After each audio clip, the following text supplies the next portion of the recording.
আসসালামু আলাইকুম রহমতুল্লাহ। আজ আমরা জানবো ফেলুল আমর সম্পর্কে। আমরা জানি ফেল শব্দের অর্থ কাজ, আমর শব্দের অর্থ হচ্ছে যে আদেশ বা অনুরোধ করা। তো ফেলুল আমর হচ্ছে যে এমন কিছু ফেল যা দ্বারা আদেশ বা অনুরোধ করা বোঝায়। তো সর্বপ্রথম আমি এই ফেলুল আমরের 6টা সিগা। ফেলুল আমর কয়টা সিগা? 6টা। হ্যাঁ, এই 6টা সিগা আমরা জানবো। ইফআল, ইফআল শব্দের অর্থ হচ্ছে যে তুমি করো। কিন্তু তুমি করো বললে এখানে একজন পুরুষ। তো একজনের জন্য ওয়াহেদ মুজাক্কার, এই শব্দটা মুজাক্কার। হাদের, হাদের মানে উপস্থিত। তুমি বললে এখানে তুমিটা উপস্থিত। মারুফ, মারুফ মানে এখানে মারুফ মানে কর্তৃবাচক ক্রিয়া, আর মাজহুর মানে কর্মবাচক ক্রিয়া। আমি যদি বলি তুমি করো, এই মানে এই অর্থটা হচ্ছে যে কর্তৃবাচক ক্রিয়া। তুমি বললে এখানে কর্তা মানে যেই এই শব্দের মধ্যে কর্তা উল্লেখ থাকবে, যে কথার মধ্যে কর্তা উল্লেখ থাকবে তাকে বলা হবে কর্তৃবাচক ক্রিয়া। তো আমি যখন বললাম ইফআল তুমি করো, এটা হচ্ছে যে ওয়াহেদ এবং এই শব্দটা মুজাক্কার, হাজের, মারুফ। দ্বিতীয় নাম্বার ইফআলা, আমরা যখন বললাম ইফআলা, এখানে এটা হচ্ছে এই শব্দটা হচ্ছে যে তাসনিয়া মানে দ্বিবচন। এটা হচ্ছে মুজাক্কার, হাদের, মারুফ, সেম। এখন অর্থ হবে যে তোমরা দুজন পুরুষ করো। এখানে তুমি একজন পুরুষ করো, আর এখানে তোমরা, তোমরা বললে এখানে তাসনিয়া। হ্যাঁ, তোমরা বললে অনেকজন, দুইজন পুরুষ করো, দুইজন পুরুষ করো, এখানে অর্থ হবে যে তারপর ইফআলু, অর্থ হবে যে তোমরা সকল পুরুষ করো।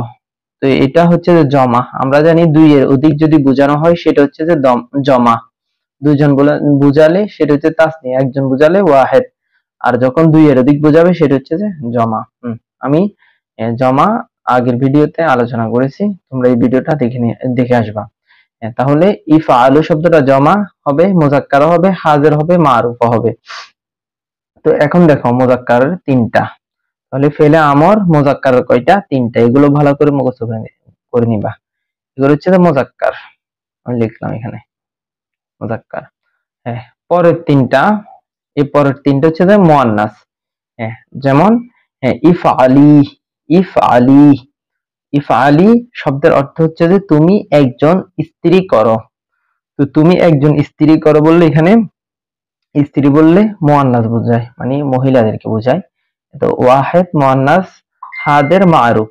দ্বিতীয় নাম্বার ইফআলা, তাসনিয়া, মুয়ান্নাস, হাদের, মারুফ। তারপর সর্বশেষ যেটা আছে ইফআলনা, জমা, মুয়ান্নাস, হাদের, মারুফ। এই 3টাও সেম, তাহলে এই 3টা হচ্ছে যে মুয়ান্নাস, মুয়ান্নাস।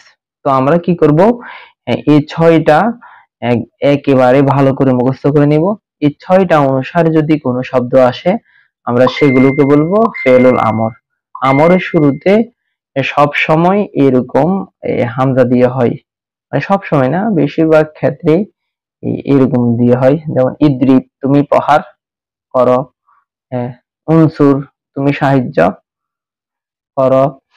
ইকরা, তুমি পড়ো, এরকম আর কি।